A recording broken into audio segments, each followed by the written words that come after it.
చంద్రబాబు నాయుడు గారి గవర్నమెంట్ అన్ని రకాలుగా ఫెయిల్ అయి మొట్టమొదటిసారిగా 60 మందికి పైగా చనిపోయిన పరిస్థితుల మధ్య విజయవాడ అంతా అతలాకుతలం అవుతా ఉంటే టాపిక్ డైవర్ట్ చేసేందుకు ఒక దళిత ఎంపీని 4వ తారీఖు రాత్రిని అరెస్ట్ చేస్తారు. Vijayawada vice mayor, Vijayawada deputy మేయర్ను అరెస్ట్ చేస్తారు. కేవలం డిప్యూటీ మేయర్ భర్తను అరెస్ట్ చేస్తారు. అది 4వ తారీఖు రాత్రి.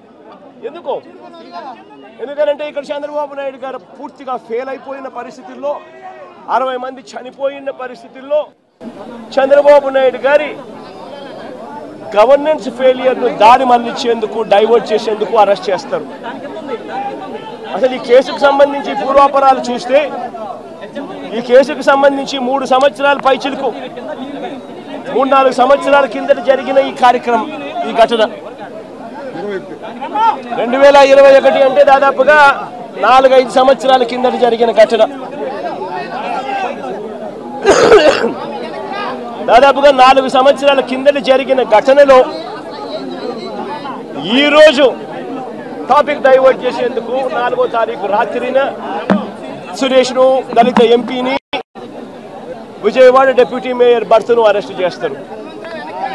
నేను అడుగుతా ఉన్నా, సూటిగా నేను ఒక ప్రశ్న అడుగుతా ఉన్నా. ఆ రోజు ఏం జరిగింది? తెలుగుదేశం పార్టీకి సంబంధించిన అఫీషియల్ స్పోక్స్ పర్సన్ పట్టాభి అనే వ్యక్తి ఆ రోజు సిట్టింగ్ ముఖ్యమంత్రిగా ఉన్న అప్పట్లో సిట్టింగ్ ముఖ్యమంత్రిగా ఉన్న వ్యక్తిని బోసుడీకే అని తిట్టాడు. బోసుడీకే అంటే ఏమిటో తెలుసా? తెలుగుదేశం పార్టీ కార్యాలయంలో తెలుగుదేశం పార్టీ అధికార ప్రతినిధి ముఖ్యమంత్రిని ఆ రోజు అన్న మాట లంజా కొడక అని.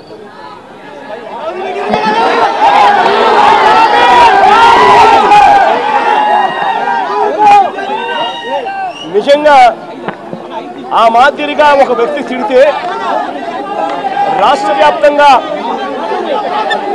ఆ ముఖ్యమంత్రిని ప్రేమించే వాళ్ళు, వైఎస్ఆర్ కాంగ్రెస్ పార్టీని అభిమానించే వాళ్ళు, రాష్ట్ర వ్యాప్తంగా ఉన్న వాళ్ళందరికీ కూడా కడుపు మండదా? ఎవరైనా చెబితేనే వాళ్ళు వచ్చి చేస్తారా? కడుపు మండిన వాళ్ళు, ఈ అన్యాయాన్ని చూడాలనుకునే వాళ్ళు, చూడకూడదు అని అనుకునే వాళ్ళు కొంతమంది తెలుగుదేశం పార్టీ ఆఫీస్ దగ్గరికి వెళ్తే అటువైపు నుండి తెలుగుదేశం పార్టీ వాళ్ళు తప్పు చేసిందే కాక ధర్నా చేయడానికి వచ్చిన వాళ్ళ మీద దాడి చేయడానికి కూడా ప్రయత్నం చేశారు.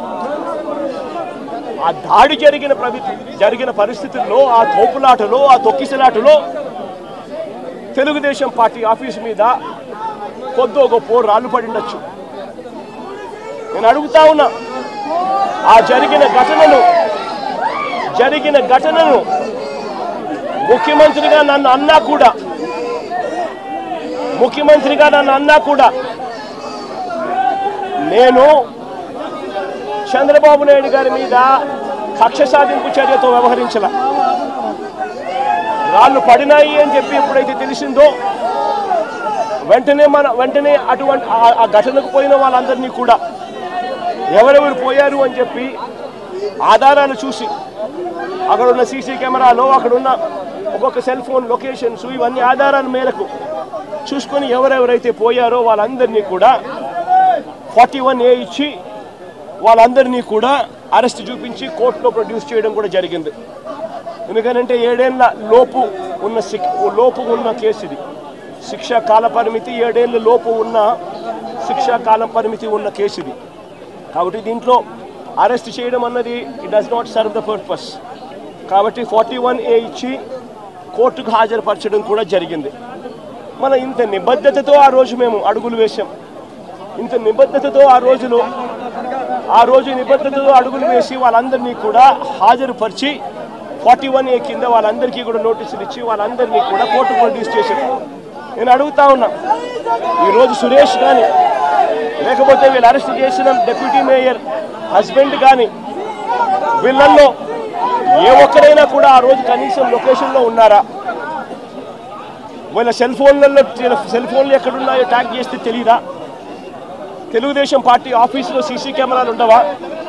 ఆ సీసీ కెమెరాల ఫుటేజ్ చూస్తే తెలీదా? మరి అలాంటప్పుడు వీళ్ళెవరూ లేనప్పుడు 4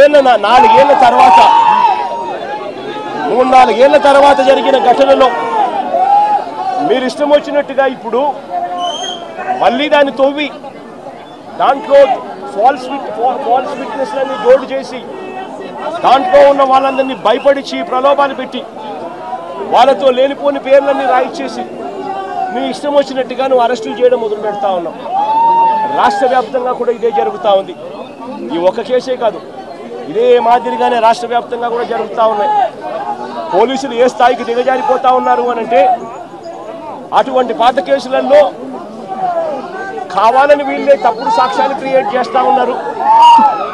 విట్నెస్లను వీళ్ళే బెదిరించి, వీళ్ళే ప్రలోభపెట్టి, వీళ్ళే తప్పుడు పేర్లు ఇరికిచ్చి, వీళ్ళే కేసుల్లోకి తీసుకొచ్చే కార్యక్రమం చేస్తూ ఉన్నారు.